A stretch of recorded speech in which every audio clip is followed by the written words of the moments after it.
आइए अब थोड़ा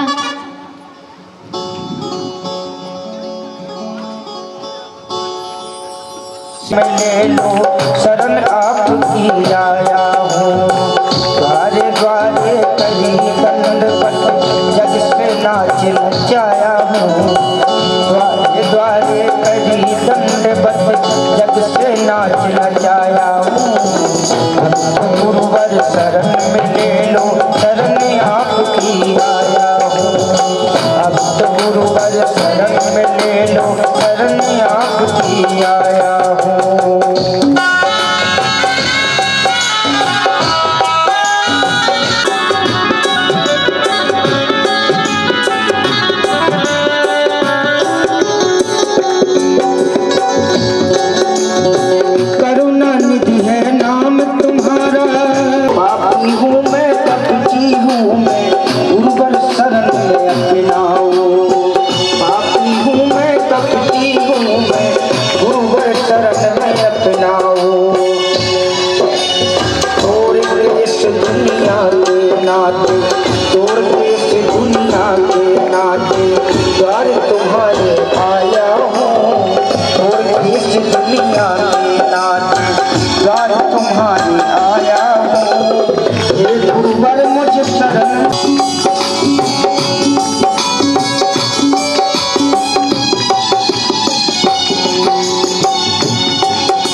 द्वारे द्वारे करी दंडवत जग शरण आपकी आया हूँ।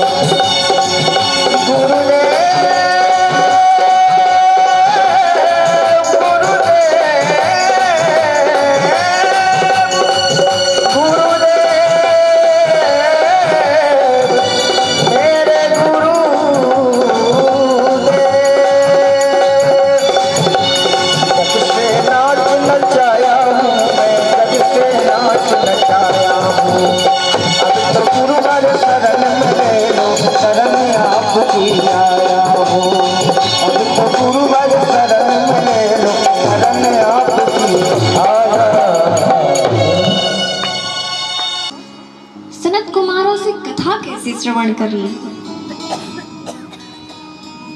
तब श्री सूत जी महाराज कहते हैं, ऋषियों, एक बार नारद जी तीव्र गति से दौड़ लगाते हुए श्री बद्रीनाथ आश्रम जा रहे थे। तो वहां विराजमान चारों भाई श्री सनत, सनंदन, सनातन और सनत कुमारों ने नारद जी को देखा तो पूछ लिया, नारद जी कहाँ जा रहे हैं और आपके मुखमंडल पर ये शोक कैसा? आप तो वीतराग संत हैं, आपने तो अपने रहने के लिए एक झोपड़ी तक नहीं बनाई, फिर आज आपका मुंह लटका हुआ क्यों है? तब नारद जी ने अपनी समस्या सुनाई, महाराज कुछ मत पूछिए कि हम तू पृथ्वी या तू ज्ञात्वा सर्वोत्तम पुष्करं च प्रयागं च काशी गोदावरी तथा। महाराज, मैं पृथ्वी पर आया पृथ्वी को सबसे श्रेष्ठ समझकर, परंतु यहाँ कहीं भी मेरे मन को शांति नहीं मिली। मैंने विचार किया कि चलो गृहस्थों के यहाँ चलते हैं, वहां मेरे मन को शांति मिलेगी। महाराज मैं गया तो मैंने क्या देखा कि घर में तो नई बहू का चलता है, सास ससुर को तो कोई पूछता ही नहीं है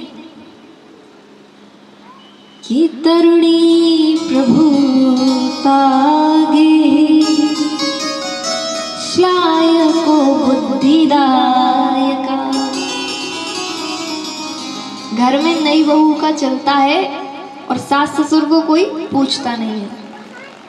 देखिए मैं कटाक्ष नहीं कर रही, बहुओं का चलता तो होना ही चाहिए भाई, मालकिन रहती हैं वो तो घर की। लेकिन यदि आपके घर में बुजुर्ग हैं तो एक बार कम से कम उनका मन रखने के लिए आप उनसे सलाह ले लिया करो, ताकि उन्हें लगे कि हम भी इस घर के सदस्य हैं। लेकिन महाराज यहाँ तो बहू का चलता, और अगर सलाह लेनी हो तो अपने भाई से कोई नहीं पूछता, ससुराल से साले को बुलाया जाता है। ब्रज में एक कहावत है कि दीवार बिगाड़े आरो और घर बिगाड़े सारो। दीवार में अगर ज्यादा अलमारी निकलवा दो ना तो फिर वो कमजोर हो जाती है, और ऐसे ही घर में अगर ज्यादा साले साहब की सलाह ली तो फिर हमसे मत कहना, तो बर्बादी तो राम जी कह गए। फिर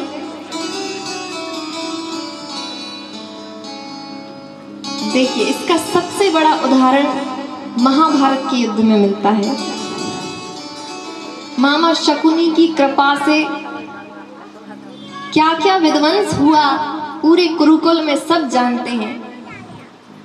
तो अब बोलिए एक बार राधे राधे। नारद जी बोले महाराज वहां शांति नहीं मिली तो मैंने सोचा संतों के यहाँ चलते हैं, वहां मेरे मन को शांति मिलेगी। मैं संतों के यहाँ गया तो मैंने क्या देखा, पाखंड निरतः संतः। हमारा संत भी निरंतर पाखंड परायण होते जा रहे हैं। पाखंड का अर्थ है पापस्य खंडः इति पाखंड। पाप का ही एक जो खंड है ना उसे कहते हैं पाखंड। मैं एक विशाल भवन की ओर से गुजरा तो मैंने वहां खड़े हुए कुछ लोगों से पूछ लिया, भैया ये किसका भवन है? तो वहां खड़े लोगों ने बताया महाराज ये त्यागी जी महाराज का भवन है। महाराज मैं तो अवाक रह गया, नाम है त्यागी जी, और अगर महाराज कोई आके 100 की गड्डी चढ़ा जाए तो चिमटा से उठा के जेब में रख लेते। बोले हम त्यागी है ना, पैसों का स्पर्श नहीं करते, जेब में तो रख लेते हैं पर स्पर्श चिमटा से कर लेते हैं। थोड़ी और आगे बढ़ा तो क्या देखा, 8-10 बालक बड़े ही सुंदर खेल रहे थे। तो वहां कुछ स्त्रियां भी थीं। मैंने पूछ लिया देवी ये इतने सुंदर बालक किसके हैं? तो उन स्त्रियों ने बताया महाराज ये ब्रह्मचारी जी महाराज के बालक हैं। महाराज मेरे तो पैरों तले जमीन खिसक गई। नाम है ब्रह्मचारी और डोल रहे हैं बालक। थोड़ी और आगे बढ़ा तो एक आश्रम में से खूब शोरगुल सुनाई दे रहा था। मैंने आश्रम में प्रवेश किया। एक कार्यकर्ता से पूछा भैया आवाज कहाँ से आ रही? बोले मौनी महाराज के कक्ष से आ रही है। महाराज मेरी बुद्धि चित्त बिल्कुल सब अशांत हो गया। तब मैंने विचार किया कि अब मुझे श्रीधाम वृंदावन ही जाना चाहिए, वहीं मेरे मन को शांति मिलेगी, क्योंकि वो मेरे प्रभु की प्राकट्य स्थल है। ऐसा विचार करके नारद जी यमुना के तट पर श्रीधाम वृंदावन पहुंचे। तो वहां क्या देखा? एक 16 वर्ष की नवयुवती जोर जोर से रुदन कर रही है और 2 वृद्ध पुरुष अचेत अवस्था में उसके अगल बगल पड़े हैं।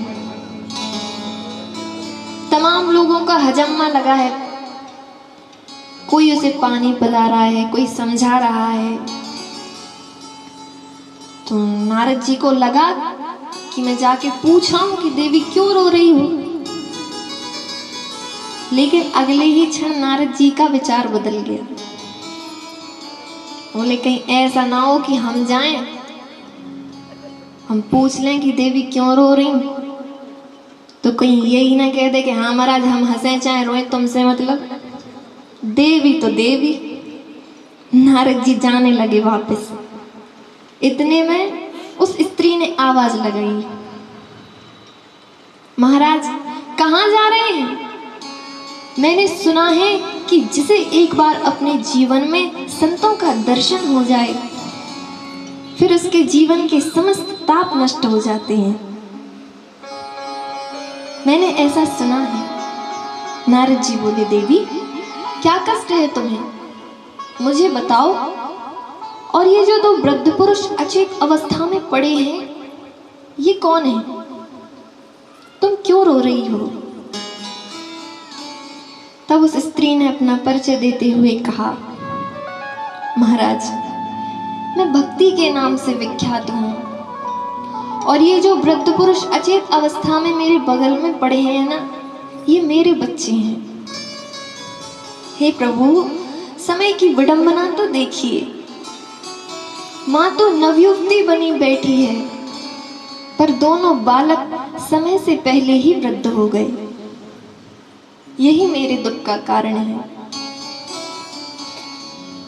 महाराज मैं दक्षिण भारत में पैदा हुई, कर्नाटक में बड़ी हुई, महाराष्ट्र, गुजरात कहीं कहीं पर मेरा बड़ा सम्मान हुआ, लेकिन कई स्थान ऐसे भी थे जहां पाखंडियों के पाखंड से खंडित होकर मुझे भागना पड़ा। इस प्रकार अनेकों देशों और प्रदेशों में भ्रमण करती हुई मैं सीधे श्रीधाम वृंदावन पहुंची। पर न जाने यहाँ आते ही क्या हुआ, मैं तो नवयुवती बन गई पर मेरे दोनों बालक वृद्ध हो गए। हे ऋषिवर यही मेरे दुख का कारण है। यदि मेरे बालकों की ऐसी ही स्थिति रही तो अब मैं विदेश चली जाऊंगी। नारद जी एक ही क्षण में सारी बात समझ गए। वो जान गए कि भक्ति, ज्ञान और वैराग्य ये एक दूसरे के पूरक हैं। ज्ञान के बिना भक्ति अंधी है और भक्ति के बिना ज्ञान पंगु यानी कि लंगड़ा है। नारद जी बोले देवी चिंता मत करो, मैं अभी तुम्हारी समस्या का समाधान खोजता हूं। तो नारद जी ने वेद मंत्रों का पाठ किया। चारों वेद, उपनिषद, यहां तक कि भगवत गीता तक सुना दी। पर ज्ञान वैराग्य थोड़ी देर के लिए खड़े होते और फिर मूर्छित होकर धरती पर गिर पड़ते। अब नारद जी चिंतित हुए, अब क्या करें। इतने में आकाश से आकाशवाणी हुई, सत्कर्म करो, सत्कर्म करो, सत्कर्म करो। नारद जी बोले प्रभु फिर मैंने समझा कि अब मुझे बद्रीनाथ धाम ही जाना चाहिए, वही मेरी समस्या का समाधान होगा। ऐसा विचार करके मैं बद्रीनाथ धाम आश्रम आया। तो प्रभु अब बताइए कि क्या वेद मंत्रों का पठन पाठन करना सत्संग नहीं है? क्या ये सत्कर्म नहीं है? फिर सत्कर्म है क्या? चारों भाई मुस्कुराते हुए बोले नारद जी इतनी सी बात और आप इतना परेशान हो रहे हैं। चिंता त्याग दीजिए, समाधान हमारे पास है। कि सत्कर्म सोच को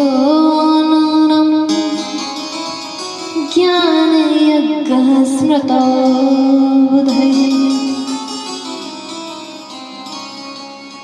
यदि कोई कहे कि आम मीठा है तो क्या उसके पत्ते मीठे होंगे?